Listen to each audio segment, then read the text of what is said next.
Hello friends. पिछले video में हमने डिस्कस किया था पिंटरेस्ट के बारे में और ये जाना था कि पिंटरेस्ट के थ्रू हम कंटेंट मार्केटिंग और एसईओ मार्केटिंग कैसे कर सकते हैं। इस वीडियो में हम बात करेंगे लुक एंड फील एनालिसिस के बारे में और ये जानेंगे कि एसईओ के अंदर इसकी क्या इंपॉर्टेंस है और यूजर के लिए कितना इंपॉर्टेंट करता है। Look and feel analysis, this is make sure user will feel good and when he and she access the website. Content is quick, then usability is quick. The most important information is prominent, quick to load, clean, attractive appearance, easy to navigate. दोस्तों, look and feel analysis जब आप किसी भी website का करते हैं तो आपको ये ध्यान रखना पड़ता है कि जब भी आपका यूज़र आपकी वेबसाइट को एक्सेस करे, चाहे वो किसी भी रिसोर्स से आया हुआ है, उसके लिए वो जो यूज़र इंटरफेस है काफ़ी अच्छा होना चाहिए। क्योंकि अगर एक तरफ हम बात करते हैं content is king, the usability एक तरह से क्वीन हुई, यानी कंटेंट का जितना इम्पोर्टेंस रखता है उतनी ही इम्पोर्टेंस हम यूजेबिलिटी को देंगे। क्यों? क्योंकि आप जो इन्फॉर्मेशन शेयर कर रहे हैं वो यूज़र के लिए प्रोमिनेंट होनी चाहिए, आपकी वेबसाइट क्विक टू लोड होनी चाहिए, एकदम नीट एंड क्लीन होनी चाहिए एंड साथ में इजी टू नेविगेट होनी चाहिए। क्यों? जस्ट फॉर एक एग्जांपल मैं एक लेता हूँ कि अभी मैं यहाँ पे as a search engine choose कर रहा हूँ गूगल। तो गूगल पे मैं मान लेता हूँ कि मुझे एक वेबसाइट डेवलपमेंट कंपनी ढूंढनी है जो कि जोधपुर में फिजिकली प्लेस्ड हो, ताकि मैं क्या कर सकूँ, अपनी वेबसाइट बनवा सकूँ उस कंपनी से। तो मैं यहाँ पे as a normal query put करता हूँ कि website development company in Jodhpur. तो मैंने यहाँ पे सर्च इंजन के ऊपर website development company in Jodhpur query put की एंड जैसे मुझे सबसे टॉप की वेबसाइट मिली मैंने उस पर क्लिक कर दिया एंड उस क्लिक करने के बाद मैं वेबसाइट पे पहुंचा, वो है WScript की वेबसाइट। तो मान लेता हूँ ये जो मैंने वेबसाइट ओपन की, जो कि मैंने क्वेरी पुट की थी web development company in Jodhpur के ऊपर, टॉप पे आई थी, उस वेबसाइट को मैंने ओपन किया। एग्जाम्पल के तौर पर मान लेता हूँ मैंने इसकी UI एकदम गंदी है, मतलब इसकी UI इतनी गंदी है कि मैं सोच नहीं सकता कि ये खुद एक वेबसाइट डेवलपमेंट का कंपनी है। तो यूज़र के माइंड में एक सीधी सी बात है कि जो खुद की वेबसाइट नहीं बना पाया अच्छी खासी, वो अपनी वेबसाइट क्या बनाएगा। तो क्या हुआ, यूज़र आया, उसको अच्छा नहीं लगा एंड वो यहाँ से चला गया। दूसरे केस में अगर मैं बात करूँ कि आपकी वेबसाइट जो भी है जिसको यूज़र देखना चाहता है, एग्जाम्पल के तौर पर आपकी वेबसाइट काफ़ी गुड लुकिंग है, नो डाउट उस पर किसी टाइप की कोई कमी नहीं है, लेकिन अगर एक एग्जांपल लूँ मैं एक होटल की वेबसाइट का, तो यूज़र आता है, यूज़र ने वो जो आपके रूम्स की इमेजेस है वो देखता है, आपकी वेबसाइट को देखता है, वो अच्छी खासी है। अब जैसे ही वेबसाइट को देखता है, रूम देखा, उसको कर लगता है कि हाँ ये सही है, तो अब उसको बजट चेक करता है। जैसे ही बजट चेक करा, उसके माइंड में सेट हो जाता है कि हाँ मुझे यहाँ पे रूम बुक कराना है। तो रूम बुक कराने गया, रूम बुक कराने के लिए आपको एक रजिस्ट्रेशन का फॉर्म भरना पड़ता है। वैसे ही रजिस्ट्रेशन का फॉर्म भरा तो आपको एक मेल वेरिफिकेशन करने के लिए आप अपनी वेबसाइट को ईमेल आईडी भी जाते हैं, तो आपने मेल वेरिफिकेशन भी किया, सारा कुछ आपने प्रोसेस कर दिया, आपने रजिस्ट्रेशन फॉर्म भर दिया, आपने मेल वेरिफिकेशन कर दिया। एंड में जब बिलिंग की बात आई, वहाँ पे एक छोटी सी लाइन में लिखा हुआ था टर्म्स एंड कंडीशन, एंड जैसे ही टर्म्स एंड कंडीशन पे उस यूज़र ने क्लिक किया, तब देखा कि ऐसी ऐसी कंडीशन लगी हुई है जिसकी वजह से यूज़र का माइंड चेंज हो गया एंड यूज़र अब नहीं चाहता कि उस वेबसाइट या उस कंपनी के ऊपर अपनी जो रूम है उसको बुक कराना। तो कहने का मतलब ये कि जो यूज़र की एक्सेसिबिलिटी है वो नहीं हुई, यानी इजी टू नेविगेट नहीं हुआ। आपका यूज़र जब भी आपकी वेबसाइट को या आपके किसी भी प्रोजेक्ट को यूज़ करे, तो आप हमेशा एक चीज़ ध्यान रखते हैं कि जो यूज़र का इंटरफेस है वो काफ़ी इजी होना चाहिए, आपकी जो वेबसाइट है वो काफ़ी गुड लुकिंग होनी चाहिए, इवन आपकी वेबसाइट में जो कंटेंट है वो काफ़ी इंफॉर्मेटिव होना चाहिए। एक तरह से जब भी आप किसी भी वेबसाइट को आप लॉन्च करते हैं या उसकी मार्केटिंग करना चाहते हैं, तो वो आपके यूज़र के लिए काफ़ी अच्छी होनी चाहिए, तभी आपका यूज़र आपकी वेबसाइट पे रुकता है। तो ये बात हो गई यूज़र के पॉइंट ऑफ व्यू से एंड आपके पॉइंट ऑफ व्यू से कि क्यों use look and feel analyse करना चाहिए आपकी वेबसाइट का। यानी लुक यानी आप देखो एंड एनालिस करो कि आपकी वेबसाइट में किसी टाइप की कोई कमी है या नहीं है, या आप खुद फील करो कि आपके यूज़र को कैसा इंटरफेस मिलता है। तो ये हो गई यूज़र की बात। लेकिन अगर मैं एसईओ की पॉइंट ऑफ व्यू की बात करूँ, तो जो सर्च इंजन मैंने अभी एज ए एग्जाम्पल के तौर पे गूगल यूज़ किया, जो कि आज के टाइम में सबसे ज़्यादा यूज्ड सर्च इंजन है, उसकी एक लाइन है या फिर एक तरह से कह दीजिए गाइडलाइन है। वो कहता है कि आप अपने यूज़र को प्रायोरिटी दो, इनडायरेक्टली आप गूगल को प्रायोरिटी दे रहे हो। और गूगल को प्रायोरिटी दे रहे हो तो इसका मतलब आपकी वेबसाइट टॉप पे आने के चांसेस ज़्यादा हो जाते हैं। तो गूगल खुद कहता है कि आप अपने यूज़र को ज़्यादा प्रायोरिटी दो बजाय कि हमें। तो यूज़र को अगर आप प्रायोरिटी देंगे तो आपको और ज़्यादा बेनिफिशियल मिलेगा। इवन कई बार ऐसा होता है दोस्तों कि आपने अपनी वेबसाइट का एसईओ किया और किसी स्पेसिफिक कीवर्ड के लिए अपनी वेबसाइट को टॉप पे लिया है, लेकिन जैसे ही यूज़र आपकी वेबसाइट पर क्लिक करता है और इस पर आता है तो वो रुकता थोड़ी देर भी नहीं है। तो जो यूज़र के लिए आप इतनी मेहनत कर रहे हैं, जिस ट्रैफिक को आप गेन करने के लिए इतनी मेहनत कर रहे हैं, वो ट्रैफिक ही आपके पास ज़्यादा देर ना रुके तो उस ट्रैफिक का क्या फ़ायदा।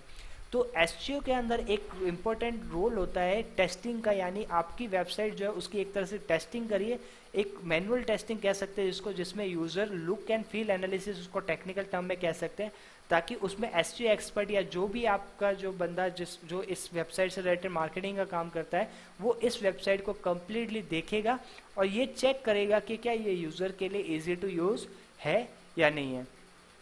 तो basically use look and feel आपकी वेबसाइट जो है वो जो लुक एंड फील है वो आपकी वेबसाइट के लिए काफ़ी इंपॉर्टेंट रोल प्ले करता है आपकी यूज़र को ज़्यादा देर तक वेबसाइट पे होल्ड रखने के लिए। तो ये है importance look and feel website की, लुक एंड फील एनालिसिस की। अब लुक एंड फील एनालिसिस में हम जो इंपॉर्टेंट पॉइंट देख सकते हैं वो है जो भी आपने इंफॉर्मेशन शेयर की है वो बहुत ही अच्छी तरीके से आप शेयर करें। ऐसा ही नहीं आपने बस सारा कंटेंट लिख दिया, उसको किसी टाइप का कोई अच्छा गुड लुकिंग नहीं बनाया। यानी वो जो आप इंफॉर्मेशन शेयर कर रहे हैं या जो भी आप प्लेटफॉर्म पे आप दिखा रहे हैं यूज़र को, वो प्लेटफॉर्म या इंटरफेस काफ़ी अच्छा गुड लुकिंग होना चाहिए एंड वो लोड लेने में ज़्यादा टाइम नहीं होना चाहिए। आपका यूज़र आया वो 30 से 40 सेकंड नहीं रुकेगा आपकी वेबसाइट के लोड होने के लिए। तो क्विक टू लोड होना चाहिए, आपकी वेबसाइट एकदम क्लीन एंड अट्रैक्टिव होनी चाहिए और इजी टू नेविगेट, यानी यूज़र का हर एक वेब पेज तक इजीली एक्सेसिबल होना चाहिए। यानी आपका एक्सेसिबिलिटी है आपकी वेबसाइट की वो काफ़ी अच्छी होनी चाहिए। आपकी वेबसाइट का यूज़र अगर खुश है तो आपका क्लाइंट भी खुश होगा और आपका क्लाइंट खुश होगा तो वो आपको और ज़्यादा रेवेन्यू जनरेट करके देगा। तो basically look and feel analysis काफ़ी इंपॉर्टेंट है आपकी वेबसाइट के लिए। अब एग्जाम्पल के तौर पे हम इस वेबसाइट का एक छोटा सा लुक एंड फील एनालिसिस करके देख लेते हैं। अगर मैं यूआई की बात करूँ तो WScript की वेबसाइट काफ़ी अच्छी है एंड आज के टाइम ट्रेंड के अकॉर्डिंग काफ़ी गुड लुकिंग है। एंड इवन यहाँ पे अगर नेविगेशन की बात करें तो सारे जो मेन्यूज है सारे इजी टू नेविगेट हैं। इवन अगर मुझे स्क्रॉल डाउन भी करता हूँ तो ये हेडर फिक्स हो जाता है और मैं सारे जो URL है मैं आराम से एक्सेसिबल कर सकता हूँ। फुटर में भी सारे मुझे काफ़ी इंपॉर्टेंट URL मिल जाते हैं। सोशल अकाउंट्स की मैं बात करूँ तो उनसे भी मैं कनेक्ट हो सकता हूँ। तो और वापस ऊपर जाना तो यहाँ पे मुझे अप की दे रखी है ताकि मैं इजीली ऊपर वापस स्क्रॉल अप हो सकूँ। तो अगर मैं एक तरह से UI की बात करूँ तो UI के मामले में ये वेबसाइट अच्छी खासी है। अब मैं बात करता हूँ कंटेंट की। तो पहले मैं इसको SEO पॉइंट ऑफ व्यू से कंटेंट को पढ़ूंगा कि क्या ये कंटेंट मेरे क्लाइंट के लिए सही है। पहली प्रायोरिटी मैंने क्लाइंट को दी। दूसरी चीज़ मैं ये देखूंगा कि क्या मेरे कीवर्ड्स, जिन कीवर्ड के ऊपर मेरी वेबसाइट को मुझे टॉप पे लाना है, क्या वो कीवर्ड्स का यूटिलाइजेशन मेरी वेबसाइट के अंदर हुआ है या नहीं हुआ है। Just for example web design and development company in Jodhpur, यानी इसके अंदर मेरे कीवर्ड्स का यूटिलाइजेशन हुआ जरूर है। तो कहने का पर्पज़ ये है कि पहले मैंने UI देखी, UI गुड लुकिंग है। दूसरा मैंने कंटेंट देखा कि कंटेंट क्या यूज़र के लिए सही है या नहीं है। पता चला कि आप SEO के जो मान लीजिए सर्विस की मैं बात करूँ तो वेबसाइट डेवलपमेंट के अंदर आप आईफोन और एंड्रॉयड एप्लीकेशन का कंटेंट डाल रहे हैं, तो ये सारा मुझे एक बार क्रॉस चेक वेरिफिकेशन करना होता है। तो यूज़र के लिए मेरा जो कंटेंट है वो सही है। एंड जो SEO के पॉइंट ऑफ व्यू से बात करूँ तो जो कीवर्ड्स मैं अपनी वेबसाइट के अंदर यूटिलाइजेशन करना, जिन कीवर्ड के ऊपर मैं अपनी वेबसाइट को टॉप पे देखना चाहता हूँ वो कीवर्ड मेरी वेबसाइट के अंदर यूटिलाइज हो रहे हैं या ये नहीं हो रहे हैं, तो ये सारा कुछ मैं एनालाइज करूँगा। अब मैं एक बार एक छोटा सा एग्जांपल और दे देता हूँ कि मैं जैसे अबाउट अस पे गया तो अबाउट अस का कंटेंट जो मैंने रीड आउट किया, तो कंटेंट रीड आउट करने के बाद मुझे एक ये फील हुआ कि इस कंटेंट के अंदर सिर्फ और सिर्फ वेबसाइट डेवलपमेंट के बारे में ज़्यादा बताया गया है एंड डिज़ाइन के बारे में थोड़ा बहुत इन्फॉर्मेशन की दी गई है।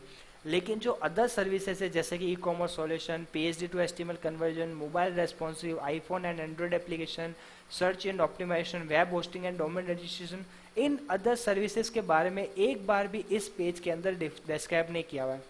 तो एक लुक एंड फील एनालिसिस में मेरा ये पॉइंट आ गया कि आप क्लाइंट को बोलिए कि आपकी ये जो वेबसाइट है उसके अंदर आपने इससे रिलेटेड तो इन्फॉर्मेशन दी है, लेकिन जो आपकी अदर सर्विसेज है वो भी आपके लिए इंपॉर्टेंट रोल प्ले करती है, तो आप उनके बारे में भी कंटेंट इस वेबसाइट के अंदर यूटिलाइज करें या फिर SEO के एसईओ एग्जीक्यूटिव होने के नाते या फिर कंटेंट राइटर होने के नाते आपको खुद वो कंटेंट कई बार लिख के देना पड़ता है क्लाइंट को कि कौन सा कंटेंट आप उस वेबसाइट में अपलोड करें जिसमें कीवर्ड्स का क्लाउड मैक्सिमम हो। तो बेसिकली आप जो भी अपनी वेबसाइट है उससे एक कंप्लीटली जो कंटेंट है यूज़र के लिए इंफॉर्मेशन जो है आप वो दिए, ताकि यूज़र इजीली समझ पाए कि आप किस टाइप की कंपनी है या किस टाइप की वेबसाइट है जो किस टाइप की सर्विसेज प्रोवाइड करते हैं। इवन जैसे टेस्टिमोनियल हो गया, ट्रेनिंग सेशन हो गया, हर एक पेज को आपको एकदम बारीकी से चेक करना पड़ता है कि क्या इस पेज में कोई कमी तो नहीं है, कोई और इशू तो नहीं है जिसकी वजह से यूज़र आपकी वेबसाइट को छोड़ के जा सकता है, क्या लोड टाइम ज़्यादा है या आपकी वेबसाइट का जो नेविगेशन है सही है या नहीं है। तो एक छोटा सा तरीका आप एक चेक कर सकते हैं कि आपकी वेबसाइट जो है वो यूज़र के लिए यूजेबिलिटी जो है उसकी है, जो यूज़र इंटरफेस है वो अच्छा है या नहीं है। एक और छोटा एग्जांपल ले लेते हैं, just for example contact us का पेज। तो कॉन्टैक्ट अस पेज में आप यूजेबिलिटी की अगर बात करें तो यूजेबिलिटी में कॉन्टैक्ट अस पेज में बेसिकली इंक्वायरी फॉर्म आता है।